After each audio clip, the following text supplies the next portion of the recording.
Je vous demande pardon de tout mon cœur.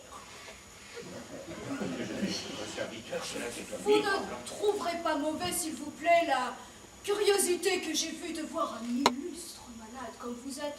Et votre réputation qui s'étend partout peut excuser la liberté que j'ai prise. Je suis votre serviteur.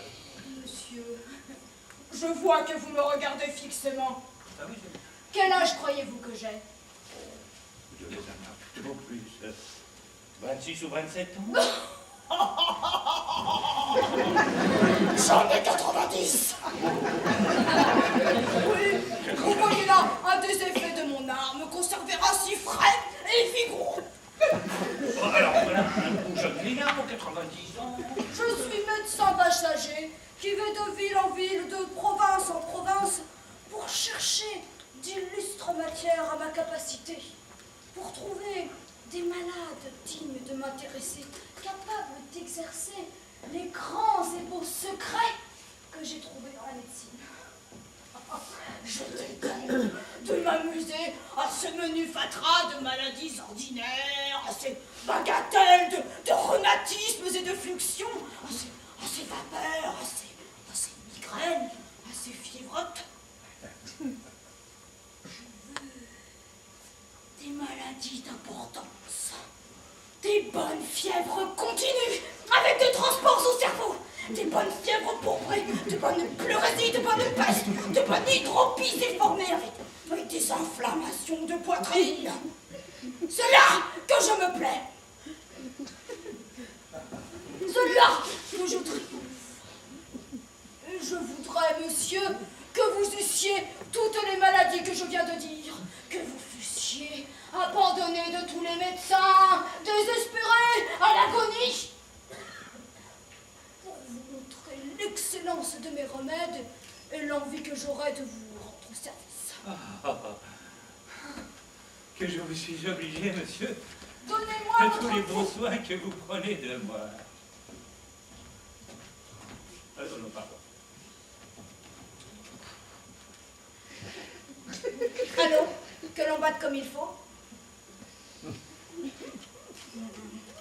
Je vous ferai bien aller comme vous devez. Hein? Ce coup-là fait bien l'impertinent. On voit bien que vous ne me connaissez pas encore. Qui est votre médecin? C'est pire con.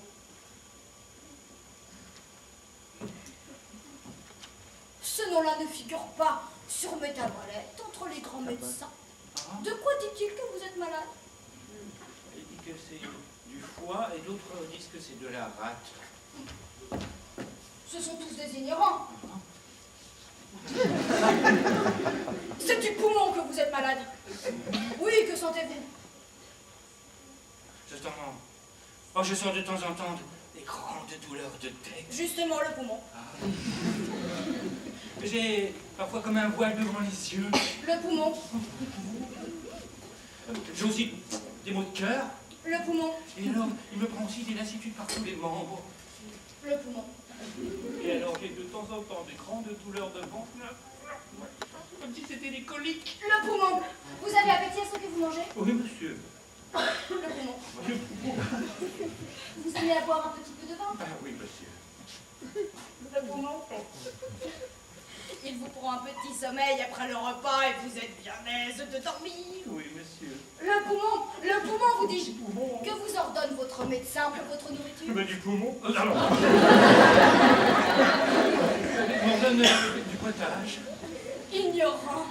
De la volaille. Ignorant. Du veau. Ignorant. Des bouillons. Ignorant. Des œufs frais.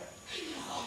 Puis alors le soir, des petits pruneaux pour lâcher le ventre. Alors surtout de boire mon vin fort trempé. Ignorantus! Ignorantar! Ignorantum! Vous devez boire votre vin pur! Oui. Et pour réussir votre sang qui est trop subtil, vous devez manger du bon gros porc, du bon gros bœuf, du gros fromage de Hollande, des grumeaux et du riz et du marron et du soubli pour coller et complétiner. Votre médecin est une bête. Ah oui, tu Et je voudrais vous en envoyer un de ma main et je passerai vous voir de temps temps en temps, tandis que je serai en ville. Monsieur, vous m'obligerez beaucoup. Que diantre faites-vous de ce bras-là? Comment?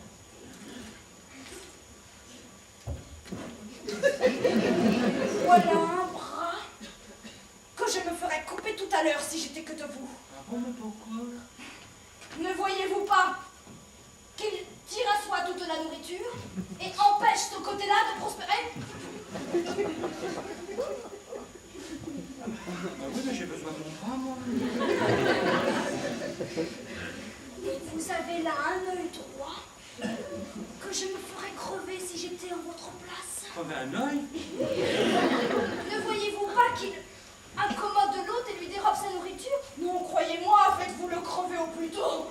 Vous n'avez rien gagné de l'œil gauche. Cela n'est pas pressé. Adieu. Je suis fâchée de vous quitter si vite, mais je dois me rendre à une grande consultation qui se doit tenir à propos d'un homme qui mourut hier. Oui. Un homme qui mourut hier. Afin d'aviser, voir ce qu'il aurait fallu faire pour le sauver. Ah. Et jusqu'au revoir. Vous savez, monsieur, que les malades ne reconduisent pas. Voilà un médecin, ma foi, qui paraît fort habile. Ah oui? Oui, mais alors il va un peu bien vite, je trouve. Les grands médecins sont comme ça. Ah oui, les grands médecins, mais... Me couper un bras, me crever un œil, afin que l'autre se porte mieux. Mais jamais tout autant qu'il ne se porte. Je suis